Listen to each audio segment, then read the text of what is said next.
The world has a mysterious way of speaking to you if you listen, and I don't believe in coincidences. I made a video earlier, go check it out. It came out a couple hours ago. It's almost 5 o'clock now in St. Louis, Missouri.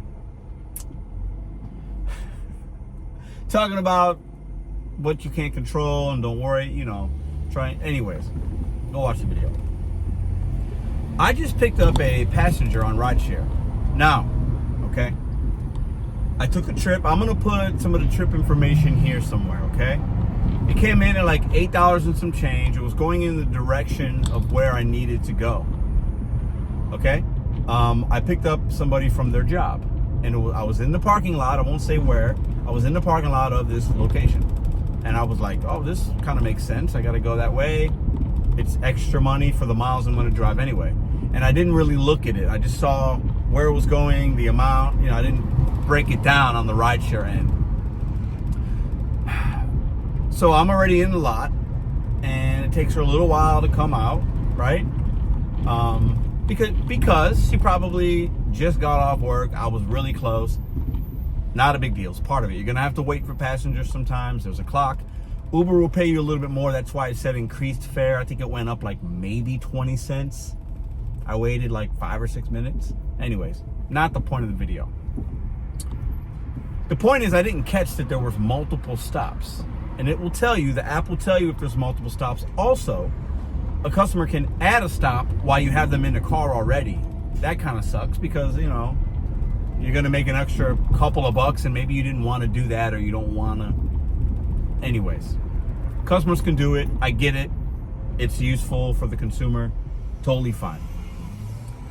But this particular, I didn't see there was multiple stops. And then when she finally gets into the car, we verify that I'm the driver, she's the passenger. I see where we're going. And I've done a few of these before, and they're just, if you do RideShare enough, you know that sometimes they're not ideal. And it's part of the gig. We're picking up a kid from a school, because the first stop says a school name. And I'm like, thinking to myself, okay, hopefully this goes okay. So we're driving like 5-something miles. It's one road I got to travel on. It's busy. It's every stoplight, every stop sign. It's taking longer than I would have envisioned, but it's fine. I got to go that way anyway. We get there. It takes her forever, and there's no extra pay for that. So I get to the first stop, you mark that you confirm first stop, and then app automatically goes to on the way to the last stop, I think is what it says. And we were only like 1.5 miles, something like that, from the last stop they were going to. So I'm sitting patiently waiting for them to come back to the car. And I'm gonna be honest with you guys. This is for my RideShare people out there, okay? If you do food delivery, maybe you can't really relate, but I gotta be honest. I had a moment where I was like, oh, this is taking too long. And when I say too long, I mean too long. Like not just a minute or 2 or 3 or 4, long. And I'm thinking, I can just leave. I can cancel this trip. I don't want the extra $1 or $2 that I'm gonna get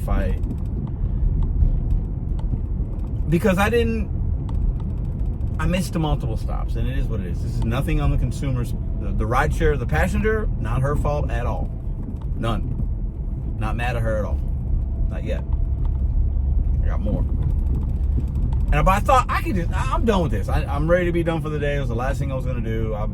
But I'm like, nah, that's horrible, Pedro. You can't leave a kid and her mom not gonna do that. But I thought about it.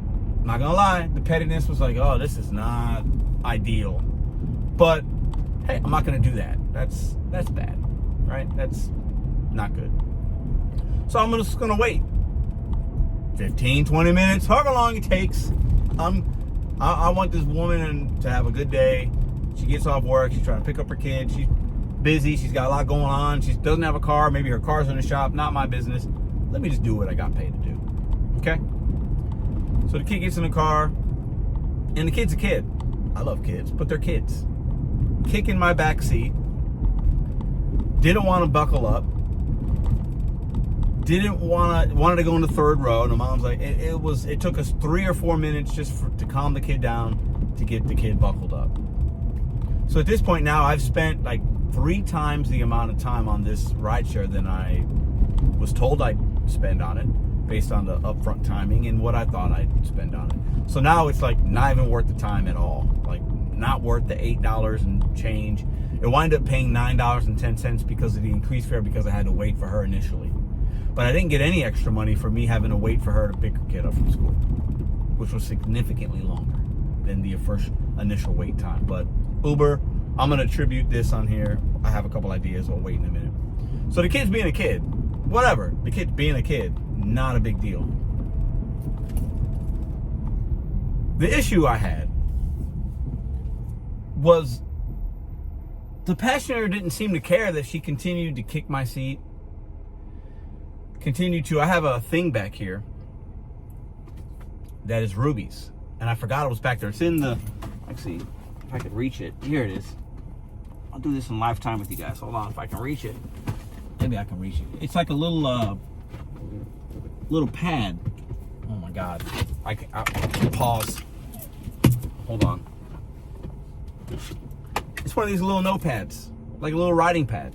And I had it back there, and I didn't remember it was back there. It was in like the little back seat. So I'm gonna bring it inside for her. Right? It was in like the little thing, like the thing where it's like, it's down in the thing, the pocket of the back seat. And you can't see it, but the kid saw it, I guess, because she looked. And she's playing with it. The mom didn't say anything. I didn't say anything. And I'm like, hey, it's cool. You know, I'm thinking to myself, hey, she's not gonna break it. As long as she doesn't break it, it's fine. Right? It's a kid. It's a kid. She's living life. She's having fun. It's a toy. My kid would probably do the same thing. But the mom didn't say anything. She didn't say, that's not yours. She didn't say this. She didn't say that. She didn't stop her from kicking my seat. Nothing. Just letting the kid run wild in somebody else's car. Kid didn't make a mess. Kid wasn't eating anything. Kid didn't do, anything that most kids at that age don't do. It's kind of normal behavior for some kids. But the mom not having respect for my vehicle or my time was what was kind of just a little upsetting, and that's why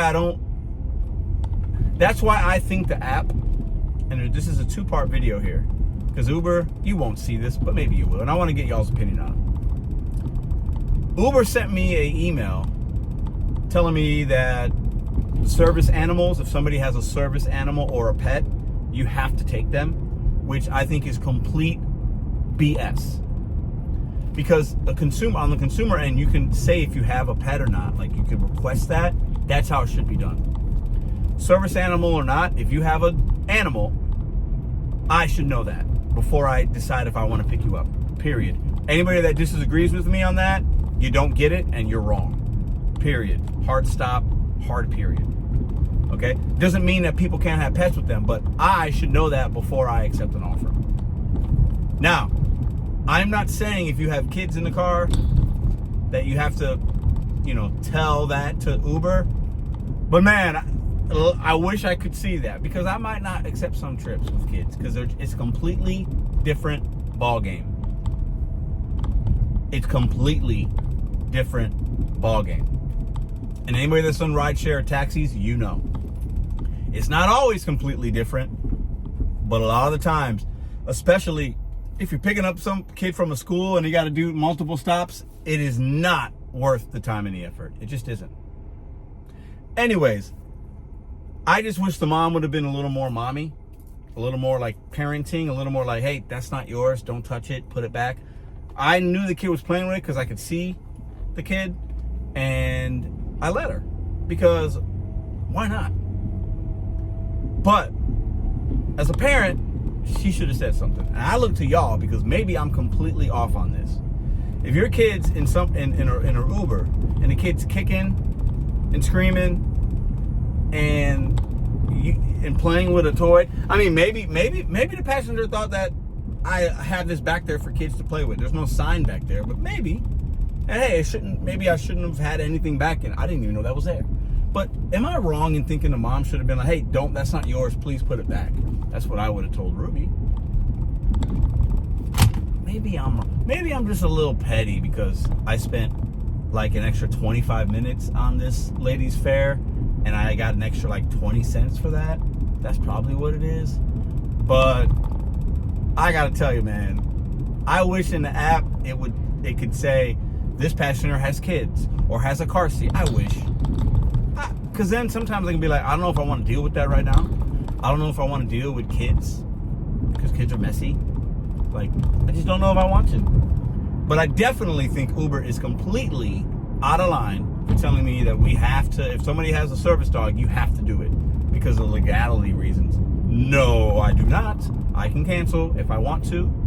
If you don't tell me somebody's got a dog and you expect me, just because there's a service animal, for me to do it, no. The consumer should have to mark that in the app because you should have to pay more for that, period. And some of y'all won't agree with that, but listen. Kids, dogs, messy, it's different. Anyways, I want to hear from y'all. What would you have done? Would you have said anything to the mom? I didn't say anything. It was just a kid. I didn't want to make a big deal about it. I felt like if I would have said something, it would have been like a confrontation. If I would have been like, what took so long? Like, I almost left. Like, it would have been a bad rating and confrontate. I'm not trying to make this kid feel bad for playing with a toy. Not her fault. And I wasn't going to do that with the mom. Not going to do it. I decided to just, hey, let me just drop these people off and keep it pushing. But I will make a video. Because hey, sometimes I'm wrong. Sometimes I'm out of line. Sometimes my perspective is skewed. Sometimes it's like, maybe Pedro, you should have looked at it differently. Maybe, and I thought I am because I played it cool. But I need to hear from you guys. As parents, you get in an Uber and your kid is kicking seats and playing with toys. Do you say anything, or do you just let them kind of do whatever you want because it's not your car, and maybe you just don't care about whatever because you're paying for it and you feel like you're a customer and the kid can do whatever they want in the car? What do you think? I don't know. I look to y'all for this, for some whatever. Anyways, I'm done working for the day. Hasn't been a great money day, but the day is what it was. Sometimes you always can't control that, and I'm not going to stay out longer. I got a late start. I'm not going to stay out longer to make it up because I don't have to today, and I don't want to today. I'm going to keep my zen about me, keep my energy positive, and I feel better that I just made this video, and I'm going to look at the comments to see what you guys say. And Uber, if I got to wait 20 minutes at a second stop, you need to pay for that, or the customer should be charged for that wait time, and they are not.